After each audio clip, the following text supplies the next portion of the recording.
ફેલાયો છે અને ચીનના ખોળે જઈને બેઠું છે।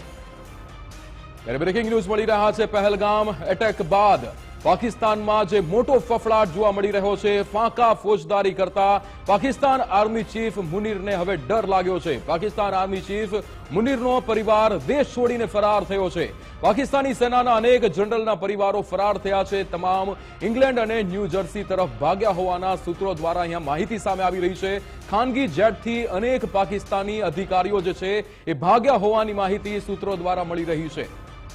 પહેલગામમાં જે એટેક થયો તેના બાદ ભારત દ્વારા જે કાર્યવાહી કરવામાં આવી રહી છે ત્યારબાદ હવે પાકિસ્તાનની અંદર પણ ફફડાટ ફેલાયો છે અને જે મોટી વિગત સામે આવી રહી છે કે આ ફાંકા ફોજદારી કરતા આ પાકિસ્તાનના જે અફસરો છે આજે એમના જે આર્મી ચીફ છે મુનીર કે જેને ડર લાગ્યો છે અને પાકિસ્તાન આર્મી ચીફ મુનીરનો પરિવાર દેશ છોડીને ફરાર થયો હોય તેવી પણ વિગતો અહીંયા સૂત્રો દ્વારા મળી રહી છે।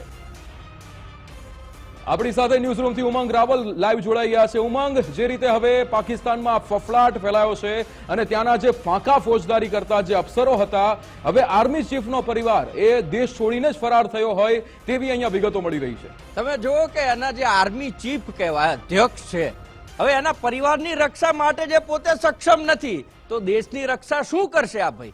એમના પરિવારને વિદેશ મોકલી દીધો તો સમાચાર મળે છે કે ભારત ગમે ત્યારે ગમે તે કરી શકે। ભાઈને ફફડાટ થઈ ગયું કે ભાઈ મારે તો સરહદ ઉપર જવું પડે કારણ કે દેશ માટે કામ કરવું, પણ મારો પરિવાર એ તો સુરક્ષિત રહેવો જોઈએ। એટલે એને ખબર છે કે ભાઈ પાકિસ્તાન સુરક્ષિત નથી, ભારત છે નક્કી કરી લીધું છે કે જડબા તોડ જવાબ એને આપવાનો છે। એટલે ગભરાટના માર્યા પરિવાર મોકલી દીધો। ક્યાં મોકલી દીધો? પાકિસ્તાનમાં। માનો કે કોઈ અલગ જગ્યાએ મોકલ્યો, માનીએ કે આપણે ભાઈ રાજ્ય છે કોઈ બીજા જગ્યાએ સરહદ ના હોય ને કોઈ આગા પાછી જગ્યાએ ત્યાં ભાઈ એવું હોય કે ભાઈ અહીંયા મોકલી, ના આ તો નહીં, દેશ છોડાઈ દીધો। ગભરાહટના મારે આ તલ પાપડ થઈ ગયા છે કે આ ભારત ક્યારે શું કરી નાખશે ને એટલી બીક લાગી ગઈ છે આ લોકોને કે પરિવારને વિદેશમાં મોકલવો પડે છે। તમે વિચાર કરો, અને આ દેશની સુરક્ષા કરવા નીકળ્યા છે, એમને ખબર હવાતિયા મારવાની વાતો કરતા હોય, એમના રક્ષા મંત્રી સ્વીકારી લેતા હોય ને આ હાલત છે ને આ પાકિસ્તાનની છે। અત્યારે પાકિસ્તાનની જનતા બિચારી એમને એમ હતું કે અમારા અધ્યક્ષ છે તો આમ કરી લઈશું તેમ કર્યું છે, ડંફાસો મારતા હતા, સિમલા સંધિ તોડવાની જે વાતો કરતા હતા, એરસ્પેસ બંધ જેને કરી દીધો, અને એ જ દેશના જે અધ્યક્ષ છે એ પણ સૈન્યના અધ્યક્ષ પરિવારને ક્યાં મોકલે? વિદેશમાં। કેમ?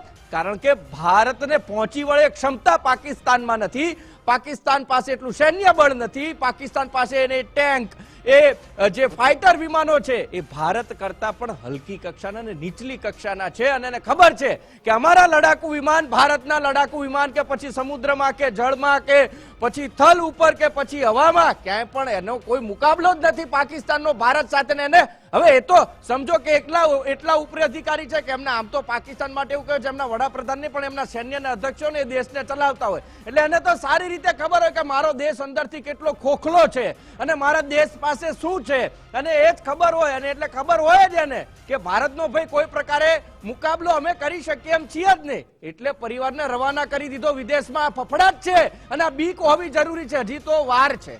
અને હજી જ્યારે ખરો સમય આવશે કે ભારતે જે નક્કી કરેલું કામ જે છે એ કરવાનું છે ને એના માટેની તૈયારીઓ થઈ રહી છે, અને તૈયારીઓમાં જ આટલો જો ફફડાટ ફેલાઈ જતો તો જ્યારે ભારત એક્શન લેશે કે જે કાયરતાપૂર્ણ હરકત જે છે પહેલગામમાં જે કરવામાં આવી અને એની જ્યારે એક બળપૂર્વક જ્યારે ભારત જવાબ આપવાની તૈયારીઓ કરી રહ્યું છે ને એનાથી સેના અધ્યક્ષના પગ થરથર કાપવા માંડ્યા છે ને એને પરસેવો વળવા માંડ્યો છે।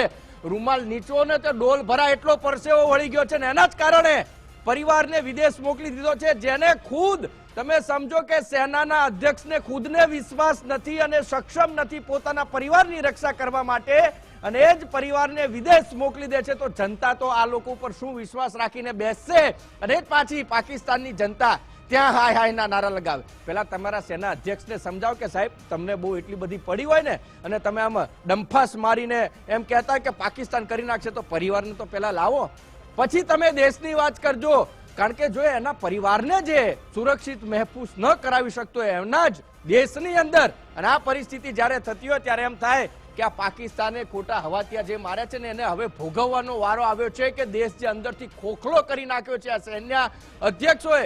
અને આવું નથી, પહેલી વખત નથી, મોટા ભાગના જે સેના અધ્યક્ષો જે રિટાયર્ડ થયા ને બધા પાકિસ્તાન છોડીને રવાના થઈ ગયેલા છે વિદેશમાં।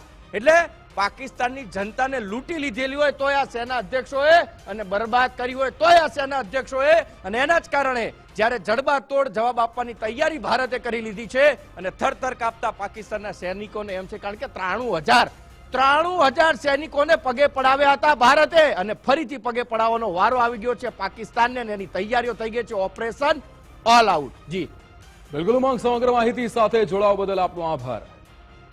એટલે અહીંયા જે પાકિસ્તાનને ડર લાગ્યો છે અને એ ડરના કારણે જ તેના અધિકારીઓ પરિવારને બહાર બીજા દેશમાં મોકલી રહ્યા છે.